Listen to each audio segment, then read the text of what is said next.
Heroine Rakul Preet Singh ప్రస్తుతం బాలీవుడ్లోనే వరుస సినిమాలు చేస్తూ అక్కడ నిర్మాతని పెళ్లి చేసుకొని సెటిల్ అయిపోయిన సంగతి మనకు తెలిసిందే.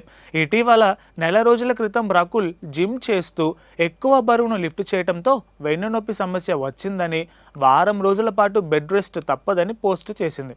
దీంతో ఆమె ఫ్యాన్స్ రకుల్ త్వరగా కోరుకోవాలని కోరుకున్నారు. కానీ కొన్ని రోజుల తర్వాత రకుల్ తన సోషల్ మీడియాలో పలు ఫోటోలను షేర్ చేయడంతో పూర్తిగా నయం అయిపోయిందేమో అని అనుకున్నారు అందరూ. తాజాగా రకుల్ ప్రీత్ సింగ్ ఓ బాలీవుడ్ మీడియాకు ఇంటర్వ్యూ ఇస్తూ తన వెన్నునొప్పి సమస్య గురించి మాట్లాడింది.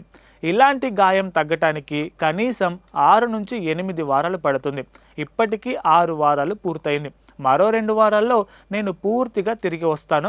ఇప్పుడు కొంచెం బెటర్గానే ఉంది. నొప్పి లేకుండా నా పనులు నేను చేసుకోగలుగుతున్నాను. లేచి నడుస్తున్నాను. కానీ త్వరగా అలసిపోతున్నాను. నేను మరింత స్ట్రాంగ్గా తయారవ్వాలి. ప్రస్తుతానికి అయితే చాలా వరకు బాగానే ఉన్నాను. త్వరలోనే పూర్తిగా కోలుకుంటాను అని రకుల్ ప్రీత్ సింగ్ తెలియజేసింది.